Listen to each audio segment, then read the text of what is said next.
Hello friends, welcome to Tamil mom portfolio. Brigade hotel ventures limited IPO July 24 open ஆக போகுது. So இந்த IPO பற்றி very short அனாலிசிஸாக நம்ம இந்த வீடியோவில் பார்க்கலாம்.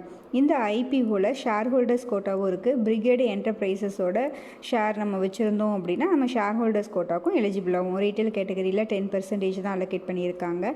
ஸோ கொஞ்சம் லாஸ் மேக் பண்ணியிருக்காங்க அப்படின்றனால. ஸோ ஓகேங்க, பிரிகேடு ஹோட்டல் பார்த்திங்கன்னா ஹோட்டல் பிஸ்னஸ் பண்ணிகிட்ருக்காங்க. அதுவும் நம்ம சவுத் இந்தியாவில் சவுத் சைடு தான் வந்து பார்த்திங்கன்னா ரொம்ப ப்ரைம் ஃபோக்கஸாக இருக்காங்க. இப்போ வரைக்கும் 9 ஹோட்டல்ஸ் வந்து ஆப்ரேட் பண்ணிகிட்ருக்காங்க. எல்லாமே பார்த்திங்கன்னா ஃபுல் சர்வீஸ் ஹோட்டலாக தான் வச்சுருக்காங்க. Fine dining, specialty restaurant, MICE venues. MICE means meetings, incentives, conferences, exhibitions, இது மாதிரி வென்யூஸும், lounges, spa, gym, outdoor spaces, இது எல்லாமே இவர்களுடைய ஹோட்டலில் இருக்குது. ஸோ ஃபுல் சர்வீஸ் ஹோட்டலாக தான் மெயின்டைன் பண்ணிகிட்ருக்காங்க. ஹாலிடே இன், மரியாட், அக்சர், இது மாதிரி ஹோட்டல்லாம் இவர்களுடைய பார்ட்னராக இருக்காங்க.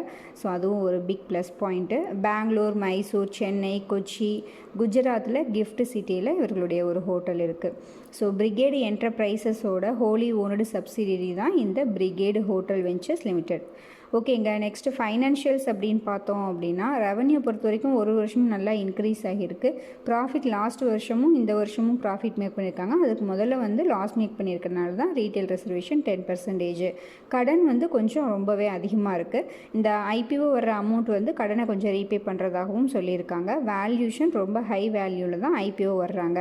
இவர்களுடைய பியர் கம்பெனிஸ் அப்படின்னு பார்த்தோன்னா Indian hotels, Chalet hotels, Samhi hotels, Lemon Tree hotels, Ventive hospitality, ITC hotels, இது மாதிரி சொல்லலாம்.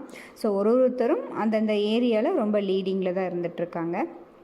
ஸோ இருந்தாலும் பியர் கம்பெனிஸை கம்பேர் பண்ணும்போதும் வேல்யூஷன் வந்து ரொம்ப ஹை தான். காம்படிட்டர்ஸ் எப்படி பர்ஃபார்ம் பண்ணியிருக்காங்க ப்ரைஸ் ஆக்ஷன் வைஸ் அப்படின்னு பார்த்தோன்னா Samhi hotel, Lemon Tree hotel, Ventive hospitality எல்லாமே ஓகேவாக தான் இருந்துகிட்ருக்காங்க.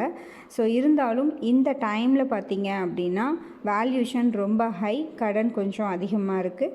ஸோ லாங் டேர்முக்கு நம்ம ஓகேவாக இருக்கலாம். வேல்யூஷன் எப்போ கம்மியாக வருதோ அந்த டைமில் கன்சிடர் பண்ணிக்கலாம். பியர் கம்பெனிஸ் நல்லா பர்ஃபார்ம் பண்ணியிருக்காங்க அப்படின்றனால. கிரே மார்க்கெட்லேயும் டிமாண்ட் வந்து பார்த்திங்கன்னா கம்மியாக தான் இருக்குது. 12% ப்ரீமியமில் இப்போ கிரே மார்க்கெட்டில் இருந்துகிட்ருக்கு. ஸோ நான் வந்து இந்த ஐபிஓவில் பார்ட்டிசிபேட் பண்ணல. ஆல்ரெடி இன்னும் 2 ஐபிஓவில் பார்ட்டிசிபேட் பண்ணுறதால நான் இந்த ஐபிஓவில் பார்ட்டிசிபேட் பண்ணல. ஸோ நீங்கள் இந்த ஐபிஓவில் பார்ட்டிசிபேட் பண்ணுறீங்களா இல்லையா அப்படின்றத நம்மளுடைய கமெண்ட்டில் சொல்லுங்கள். எல்லாருமே ரீட் பண்ணி தெரிஞ்சுக்கலாம். தேங்க்யூ.